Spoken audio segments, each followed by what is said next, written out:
Welcome to NGS, where we dive into my hobbies, such as magic, reaction, and trying to figure out how B-DoN the magician does tricks.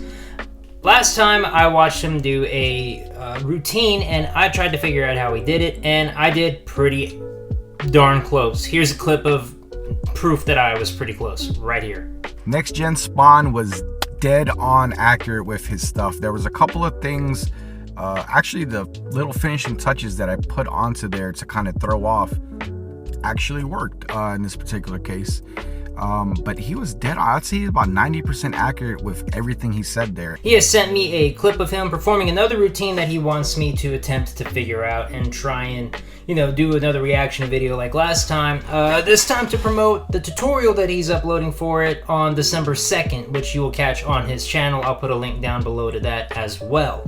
From what I understand, there are 2 tricks. I could be wrong on this one, but he wants me to attempt to figure out both, so that is what I'm going to do. This is a clip from an interview he did with MK Magic, which I always think of like Mortal Kombat, but MK Magic, that's another magician. I'll put a link to his channel down below too as well, so you can see the full interview if that piques your interest at all. Anyway, let's go ahead and dive right into the video and figure out how he does this. I want you to use your imagination. And imagine I have an invisible deck of cards here. I'm going to start shuffling this deck of cards up. Give it a little bit of a riffle shuffle. How about a bridge and maybe a couple of cuts? There's not a real And what I'm going to do with these cards, I'm going to throw them up in the air. And we have all 52 cards, 52 possibilities floating up in the air. And what I want you to do is, I want you to imagine, when you look up in there, you see all these cards. I want you to imagine either the red cards or the black cards falling down. Okay. Which cards fall down? Black. The red cards. Ah, damn it. The red cards fall down. Say black. All right, red. All right here on the table. So now we have all of these red cards laying here on the table, right? And of course we have hearts and we have diamonds. So here's what I want you to do. I want you to think about the hearts and I want you to think about the diamonds, and I want you to switch in your mind. I want you to say hearts, diamonds, diamonds, hearts, diamonds, hearts, diamonds. I want you to switch until I say stop, okay? Okay. Okay, so go ahead, switch, and I want you to stop. Do you have one in mind? Yes. Okay, so now that you have one in mind, I want you to tell me, if you were to switch one more time, where would you be at? Hearts. Be at hearts. So we have a red card and it's a heart. Now, the next thing that I'm going to ask you is, you know how we have number cards and we have picture cards, right? Yeah. Okay. So number cards and picture cards. I want you to think of a value of a playing card. Do you have one in mind? Yes. Okay, so we have number cards and we have picture cards. If you're thinking of a number card, I want you to switch to a picture card. And if you're thinking of a picture card, I want you to switch to a number card. And where are you at? Switch it up. Number cards. Then our number card?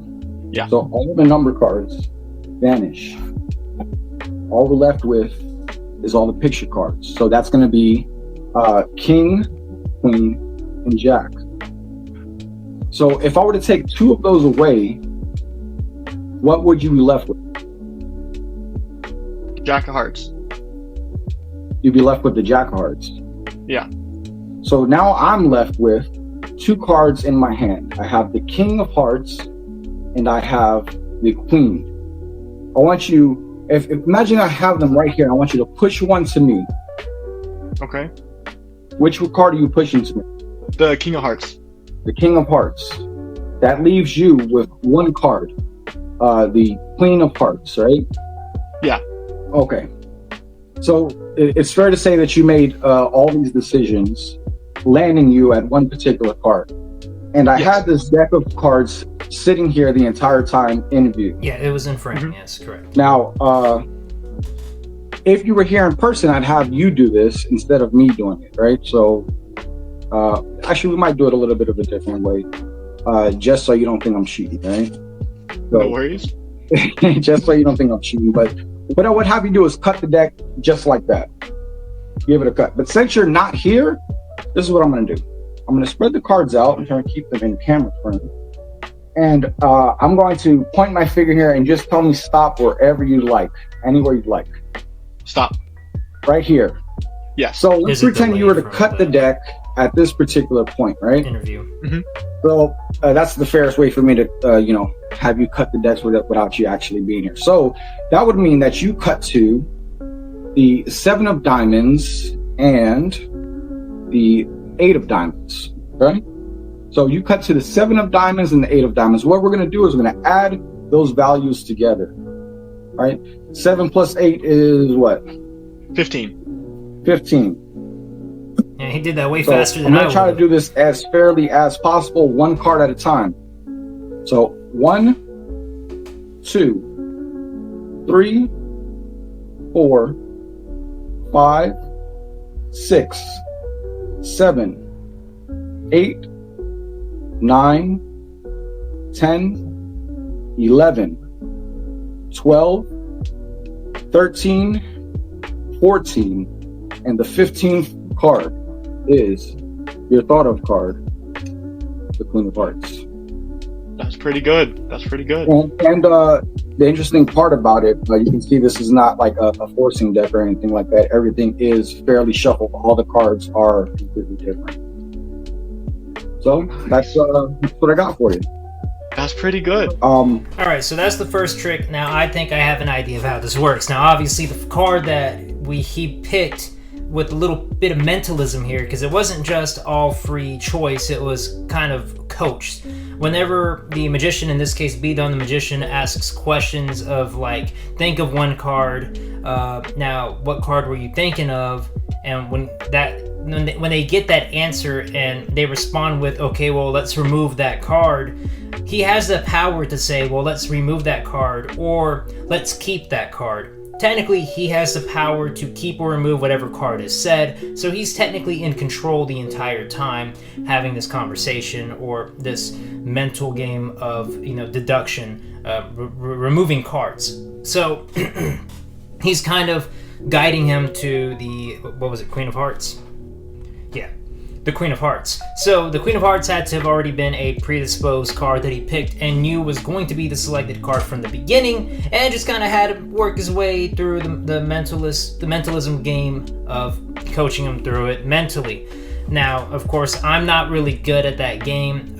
B-DoN obviously has some practice with this, so I think that's the first part of the trick down, of getting the Queen of Hearts to be thought of by MK Magic here. Now, the part that is more confusing and more compelling to me is the cutting the deck, getting the values, and cutting down that value or the added values to the Queen of Hearts. And I kind of think I have an idea of how he did this.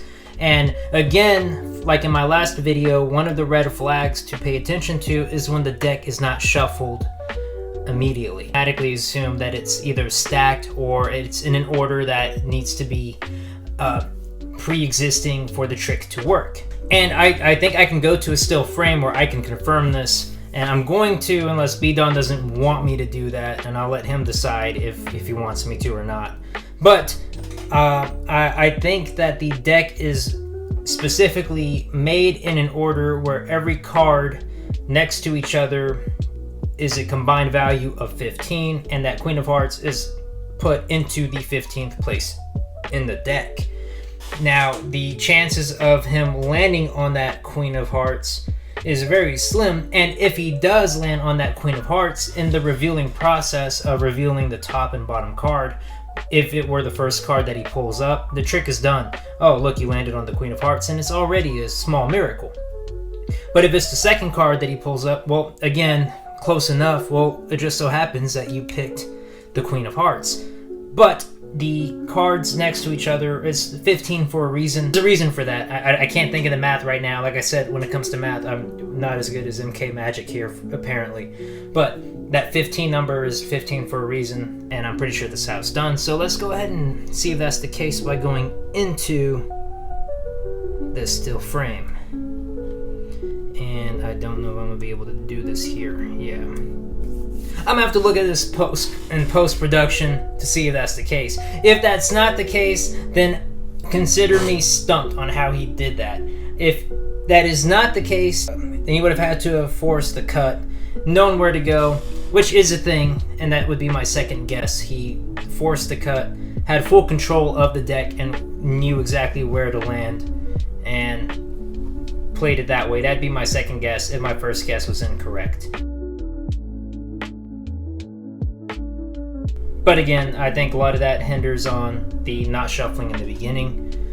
But obviously the Queen of... I got the first half of the trick down. I know without a doubt the Queen of Hearts was pre-selected and coached through mentalism. Alright, so we'll see that on the playback. If I'm wrong on that, then my second guess is my second guess. He forced it when he did the drag with the finger along the deck.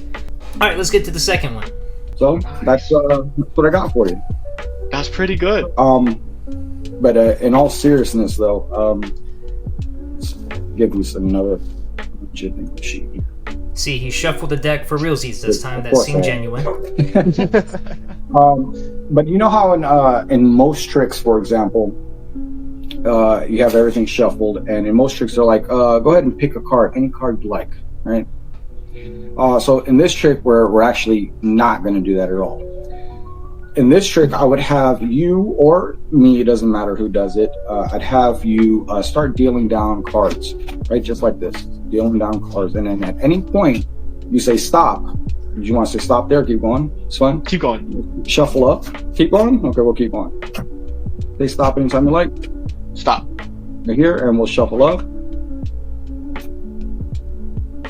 Keep going. Yep. Stop. Stop. Right there, and shuffle up. And you could be doing this, I could be doing this, it doesn't matter. So I'm just gonna demonstrate this really, really awesome trick I learned, and then in private I'll tell you exactly where to get it. All right. Because it's a good one. Definitely worth the money for sure. And then I put my own little touch on it as well. But so in all fairness, even though the cards were shuffled beforehand, they're shuffled during, I could, you know how magicians are, I could possibly know something about that top card. Correct. So I'll get rid of it by sticking it somewhere in the middle. I could also know something about that bottom card. So we'll get rid of it and stick it somewhere in the middle. Now at this point is when I tell the spectators to go ahead and start dealing until we get about halfway down. So at this point, whenever you feel like it's about halfway, you just go ahead and tell me to stop. Stop. Okay, I thought you were counting. Not quite. No. How many cards I'm holding? Maybe 24. Feels about right, but I'm not going to count that. Okay, so at this point, I could possibly know something about that top card. We're going to get rid of it. And I could possibly know something about that bottom card, so we're going to get rid of it. All right? So here's what I'm going to have you do. I'm going to look away. Look, I'm hands over, and I'm going to have you take a look at that card. You got it? Yep. Okay. Everything down, and I'm going to keep my eyes closed and try to cut these cards as best as I can. My eyes closed. And I'll go ahead, look away, give them a little overhand shuffle. Hopefully, no cards go flying out. Okay, so at this point, I think it'd be pretty fair to say I don't know what cards, but I could figure it out. Are you convinced, or Maybe. not? Maybe. Okay. So there's a couple ways to go with this routine at this point. I could try to go into the deck and find it, but where's the fun in that, right? Mm-hmm. Let's not do that. Let's actually take the entire deck and put it away. And at this point, only you know what your card is. I know too, also. And I guess everybody else is watching, but you know. So if I had to guess,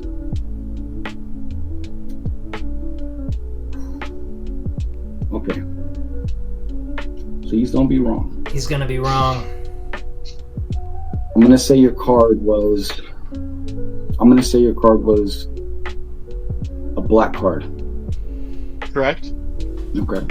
Halfway there.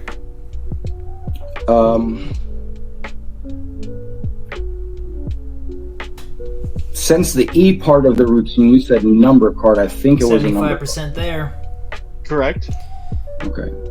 Probably So a little less black since there's and more numbered split. cards than court cards. 12 your spades.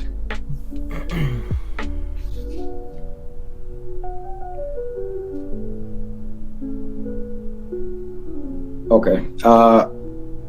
It's a club. All right. Correct. 90% there. Okay.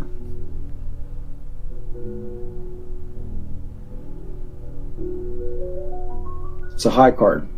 Yeah. 95% there. You are thinking of the 9 of clubs. Yep. Yeah. You got it. That's pretty good.